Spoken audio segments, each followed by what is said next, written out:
Hello বন্ধুরা, শুভ সকাল সবাইকে। আশা করছি তোমরা সবাই ভালো আছো, আমিও খুব ভালো আছি। আজকে বেশ কয়েকদিন পর নিয়ে আসলাম তোমাদের সাথে একটা ছোট্ট ব্লগ।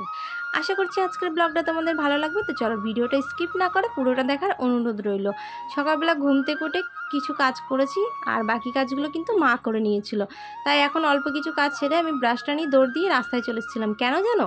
ওই যে আমাদের টনি বাড়ির বাইরে চলে এসছে, আর এখনই রাস্তা দিয়ে অনেক গাড়ি আসবে, অনেক কুকুর আসবে, তো ওকে এসে কামড় দেবে, সেই ভয়ে আমি ওকে নিতে আসলাম। ডাকছি এত করে, কোনো রকমেই আমার কাছে আসছে না, দেখা দিয়ে আবার দূরে চলে গেল। কি আর করব, আমি একটু হাঁটি হাঁটি করে নিচ্ছিলাম, এরপর দৌড় দিয়ে চলে আসলাম বাড়ি। কারণ ও তো আমার কথা কোনো রকমেই শুনলো না, ওর যখন মনে হবে তখন আসবে। বাড়ি এসে মুখ দিয়ে ফ্রেশ হয়ে চলে এসেছিলাম ঘরে। আর আজকে বিছানা চাদরটা ধোবো, তাই ভাবলাম একটু অন্য একটা বিছানা চাদর আছে সেটা পাল্টে নিই, আর এটা এখন ধুয়ে দেবো। তাই অন্য একটা বিছানা চাদর ছিল, সেটা পেতে নিলাম এখানে। আর চেয়ারের মধ্যে না কিছু জামা কাপড় জমা হয়েছিল। যারা তো কম বেশি সবার বাড়িতে চেয়ারের মধ্যে জামা কাপড় থাকে, আর আমার বাড়িতেও সেই রকমই রয়েছে। ওই বাড়ি থেকে এসেছিলাম, এখন তো আমি আছি বাপের বাড়ি। আর ওই বাড়ি থেকে যখন এসেছিলাম ছোট্ট একটা ব্যাগ নিয়ে এসেছিলাম, কয়েকদিন থাকবো বলে এসেছিলাম। তো জামা কাপড় বেশি নেওয়া হয়ে গিয়েছিলো, ব্যাগের চেনটা কোনো রকমই আটকাতে পারছিলাম না। তাই অনেক কষ্টে সৃষ্টে ব্যাগের চেনটা আটকে রাখলাম। আবার ভাবছিলাম কি জানি ব্যাগের চেনটা আবার কেটে না যায়। আর এই যে এই ব্ল্যাঙ্কেটটা ভোরবেলা গায়ে দেওয়া হয়। এখন যেহেতু বর্ষাকাল, বুঝতেই পারছো, রাত্রেবেলা ফ্যান চলে, সকালবেলা দিকে বা ভোরবেলার দিকে ঠান্ডা ঠান্ডা লাগে, তাই এটা গায়ে দিই। তো সেটা গুছিয়ে রেখে দিলাম। আর এই জামা কাপড়গুলো ধোবো, বললাম না বিছানা চাদরটা ধোবো, তো মা বললো আমি জামা কাপড়গুলো ধুয়ে দিই, তুই রান্না বসা। তাই আমি নাইটিটা চেঞ্জ করে চলে আসলাম, আর এখানে এখন রান্না বসাবো। আজকে রান্না হবে পুঁই শাক। ওই যে দেখতে পেলে, ওই পুঁই শাকগুলো কিন্তু আমাদের বাড়িতে হয়েছে। আর পুঁই শাকের তরকারি খেতে কিন্তু আমি খুব পছন্দ করি।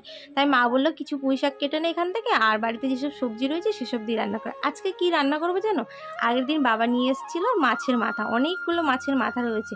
তাই কি দিয়ে কি রান্না করব কিছুই বুঝতে পারছি না। শেষমেশ ভাবলাম যে পুঁই শাক দিয়ে, কুমড়ো দিয়ে, আলু দিয়ে, মাছের মাথা দিয়ে এইসব দিয়ে একটা তরকারি করি। আর কচুর লতি রয়েছে, যেটা কিন্তু আগের দিন রাত্রেবেলা মা কেটে রেখে দিয়েছিল, যাতে সকালবেলা রান্না করতে তাড়াতাড়ি সুবিধা হয়।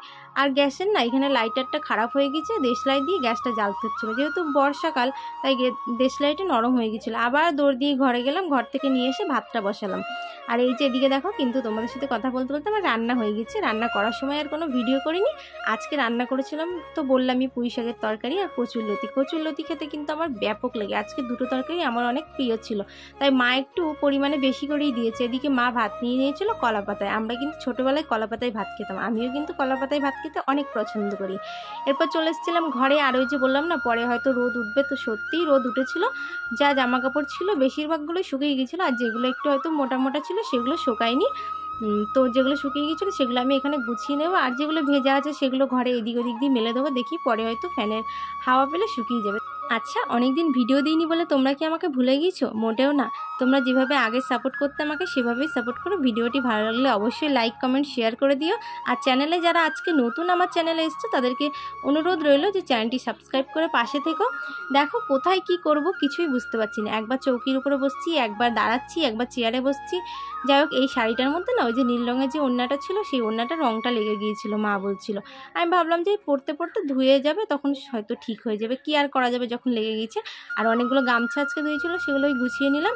আর সকাল থেকে কিন্তু আমি এখনও স্নান করিনি, অন্যদিন স্নান করে নিই। তাই স্নান করার আগে ভাবলাম ঘর বারান্দার উঠানটা একটু ঝাড় দিয়ে নিই, পরে তো সেই মাকে দিতে হবে, নয়তো আমাকেই দিতে হবে। আর এখনও কিন্তু আকাশ জুড়ে মেঘ করে আছে। এই আবছা আবছা মেঘগুলো বর্ষাকালের সময় কিন্তু আমার বেশ দারুণ লাগে। চলে এসেছিলাম এরপর স্নান করে, আর খাওয়া দাওয়াও কিন্তু করে নিয়েছিলাম। দেখতে পাচ্ছ শ্যাম্পু করেছিলাম, চুলটা প্রায় শুকিয়ে গিয়েছে, কিন্তু ভিতরে ভিতরে ভেজা আছে, পরে একটু ফ্যান চালিয়ে শুকিয়ে নেব। ভাত খাওয়া দাওয়া করে, যেহেতু বাইরে বৃষ্টি হচ্ছিলো, তাই আমি আর আজকে বাইরে যাইনি, সন্ধ্যেবেলা একটু খেয়ে নিয়েছিলাম রুটি আর সন্ধ্যে।